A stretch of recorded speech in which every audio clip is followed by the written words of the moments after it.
Now, most of you have probably already heard. There are reports that Kathleen Kennedy, the controversial president of Lucasfilm, is planning to step down by the end of 2025. I know what you're thinking. Yeah, I've heard this before, so I'll believe it when I see it.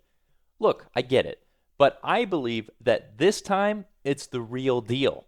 We are getting these reports from credible sources, so you don't need to salt this report to death to believe it. If this is true, and Kennedy is finally leaving the nest, what exactly are we left with? What is her legacy with Lucasfilm and the brands that are within?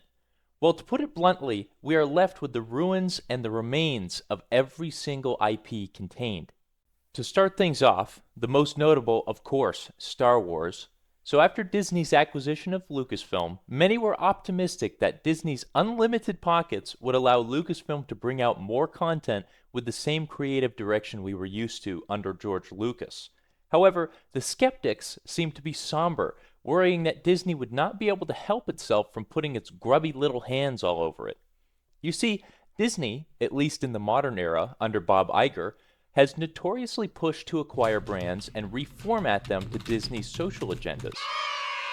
This meant that Star Wars must move forward under these new standards. Star Wars movies were to continue in a new era with a female lead. Former heroes of the franchise, evil white males, were to be crushed and denigrated. The females, however, were to be lifted up to god status, with powers surpassing the greatest Force users in known lore. The Force Awakens was met with cautious optimism, but as further installments were released, it was clear that something was rotten in Denmark. Who was orchestrating these decisions?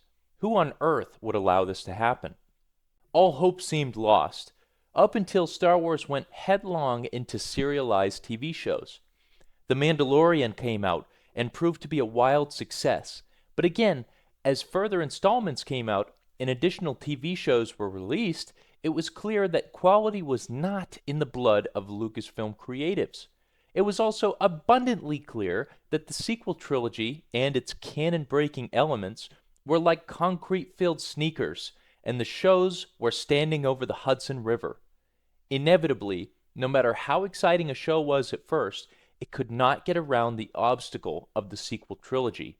So rather than make something decent, Lucasfilm instead decided to merchandise, forcing the little green monstrosity down everyone's throats until the begging and pleading could not be heard. To this day, Star Wars is still struggling to put out a show that escapes the sequel trilogy or even escapes the social messaging that Disney so desperately wants to force into its products. Because this is, I would say, arguably the gayest Star Wars. I think by consider The power of many. Continuing with Indiana Jones, there are not many out there who could say they have not seen at least one Indiana Jones film, and maybe none could say that they don't know who Indiana Jones is. While Star Wars had entered a death spiral, Kennedy and Lucasfilm decided they should try and spin up some of their other IPs, such as Indiana Jones, with a new installment. They spent a huge amount of money and a huge amount of time to create a new indie movie that was so poorly marketed it was sunk before it released. Early press screenings review-bombed the movie, saying that it disrespected Indiana Jones and replaced him with a younger female character who steals the spotlight throughout the film. Lucasfilm, understanding the potential financial blunder they had on their hands, scrambled the film back into rewrites and reshoots, finally releasing a somewhat palatable finished product.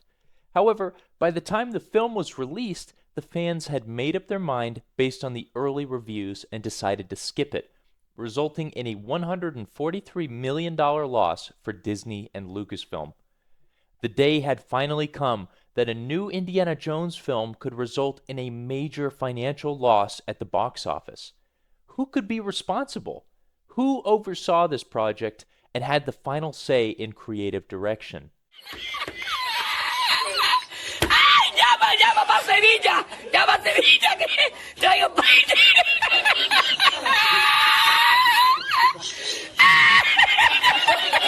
That brings us to Willow. Now, not much is to be said about Willow, other than Lucasfilm tried to revive the 1988 cult classic with a new TV show. However, it was plagued with modern social messaging and was quickly abandoned by its audience. So much so that Disney Plus actually removed it off of the platform. Disney was so ashamed of this product, they removed it from their own streaming platform. Are you serious? Who could be responsible for such a laughable failure? Why would anyone make a show targeted towards the fans of the original 1988 film just to dump all over the original film? Well, I'm certain that you already know who is responsible, as you wouldn't have clicked on this video if you didn't. Kathleen Kennedy, the president of Lucasfilm, is to blame for the disintegration of every Lucasfilm IP under her watch. Of course, Kathy Kennedy would not be personally responsible for every creative decision, but she is responsible for bringing in showrunners and reining in creatives. The president of Lucasfilm is responsible for the protection of the brand and its IPs. And under Kennedy's tenure as president, the IPs were left vulnerable and therefore destroyed. The blame for this rests exclusively on Kathleen Kennedy's shoulders. So the logical question is, what is next for Lucasfilm? Truthfully, I don't know. But what I can say is that whoever steps into the role next has their work cut out for them. I would believe that only Star Wars could potentially be saved.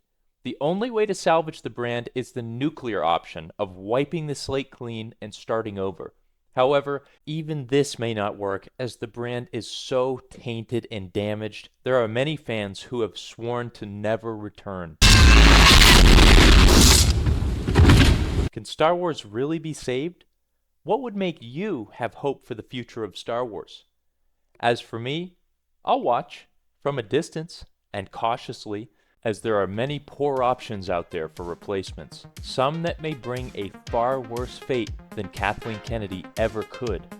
So be careful who you wish for, because you might just get them.